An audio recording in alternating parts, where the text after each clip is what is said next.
Wahai anakku, kunut subuh itu bid'ah. Kalau maka kunut subuh itu ada dalilnya. Kunut subuh itu ada dalilnya. Kunut subuh terus menerus ada dalilnya. Hadisnya dhaif. Dhaif itu artinya apa? Lemah. Lemah itu boleh dipakai atau tidak? Nggak boleh dipakai. Ingat tuh, hadisnya ada dhaif. Kalau dhaif nggak boleh dipakai.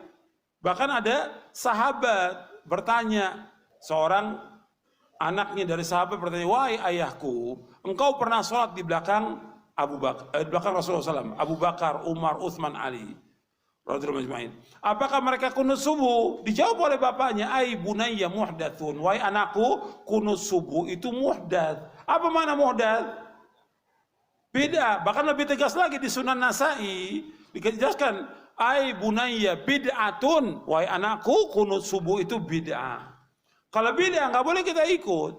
Sekarang kalau kita sholat di belakangnya orang yang kunut subuh, ya kita memperbanyak baca pujian kepada Allah. Bisa kita baca Rabbana lakal hamdu terus kita ulang-ulang sampai 10 kali nggak ada masalah. Bahkan Nabi pernah membaca li rabbil hamdu li rabbil hamdu li rabbil hamdu li rabbil hamdu terus sebanyak-banyaknya. Bab saat itulah saat memuji kepada Allah. Mereka kunut, biarkan mereka kunut. Kita baca pujian kepada Allah. Jangan ikut kunutnya dia. Tapi kalau dia sujud, wajib ikut. Karena kita bermakmum dengan imam. Nggak boleh kita menyalahi imam. Tapi ketika dia berbuat beda, nggak boleh kita ikut bedanya. Jelas? Jadi ini udah masalahnya sudah jelas. Jangan nanti dibilang lagi, ini kan masalah khilafiyah. Masalah ijtihadiyah. Kalau bid'ah nggak ada ijtihadiyah, udah beda ya bid'ah. Nanti dibawa lagi hadis yang nggak ada asalnya, ikhtilafu ummati rahmatun, ikhtilaf umatku rahmat. Kalau gitu kita balik, bersatunya umatku adalah azab. Nggak terima dia. Karena ini memang nggak ada asalnya hadis ini, ikhtilaf nggak ada asalnya. Nggak ada dari Nabi, nggak ada dari sahabat, nggak ada asalnya sama sekali. Makanya ketika orang akan menyampaikan masalah ijtihad atau bukan, dia lihat dulu keterangannya. Yang disampaikan kepada umatnya ijtihadiyah, udah jelas itu beda, aku bisa bilang ijtihadiyah. Nanti semua orang bilang, saya melakukan beda ijtihadiyah. Yang buka siapa? Yang buka pertama kali, ya ustadz juga ini. Dokter. Ada dai viral. Ketika kita bermakmum saat salat subuh sedangkan imam kita kunut, apakah kita mengangkat tangan atau tidak dan tidak mengaminkan? Ya, kita kalau imamnya kunut, maka kita ikut kunut. Oleh karena kita angkat tangan dan kita mengaminkan. Ya, itu pendapatnya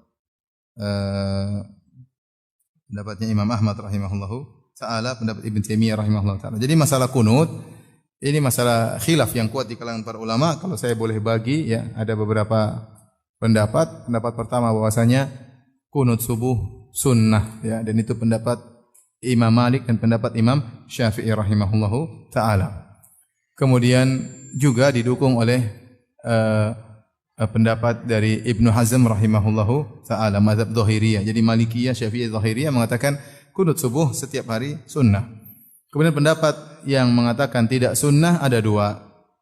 Pendapat yang pertama adalah mazhabnya Imam Abu Hanifah mengatakan bahwasanya kunut subuh adalah bid'ah. Ya. Imam Abu Hanifah mengatakan kunut subuh adalah bid'ah. Adapun pendapat Imam Ahmad mengatakan kunut subuh tidak disyariatkan namun tidak disifati dengan bid'ah. Makanya Imam Ahmad mengatakan kalau ada yang kunut maka saya tidak cela. Kalau ada yang kunut subuh saya tidak cela. Bahkan Imam Ahmad berkata seandainya ada seorang kunut subuh tiap hari tapi mendoakan kebaikan bagi kaum muslimin dan mendoakan kecelakaan bagi orang-orang kafir, maka tidak mengapa meskipun tiap hari. Meskipun tiap hari. Adapun Al-Imam Ibnu Qayyim rahimahullahu taala, kemudian Az-Zahabi, ya, beberapa ulama berpendapat sesekali kunut subuh tidak mengapa karena datang dari sebagian sahabat mereka kunut subuh, ya. Ini beberapa pendapat. Kalau saya bisa simpulkan, pendapat pertama adalah sunnah Malikiyah dan Syafi'iyah dan juga Dzahiriyah. Pendapat kedua adalah bid'ah, adalah mazhab Abu Hanifah. Kemudian yang ketiga Imam Ahmad, tidak dianjurkan namun tidak disifati dengan bid'ah, ya. Dan dia tidak mencela orang yang kunut subuh meskipun tiap hari. Kemudian yang keempat, pendapat yang mengatakan sesekali kunut subuh tidak jadi masalah. Toh Nabi pernah kunut subuh, sesekali kita kerjakan tidak ada masalah. Kenapa bisa banyak pendapat seperti ini? Karena masalah khilafnya kuat. Masalah khilafnya kuat, insyaallah nanti suatu saat kita akan bahas secara detail dengan sanad-sanadnya agar kita tahu ternyata yang masalahnya permasalahan yang sangat kuat, tidak perlu kita perdebatkan, tidak perlu kita ribut-ributkan ya. Nanti mau kunut silakan, enggak kunut juga enggak apa-apa.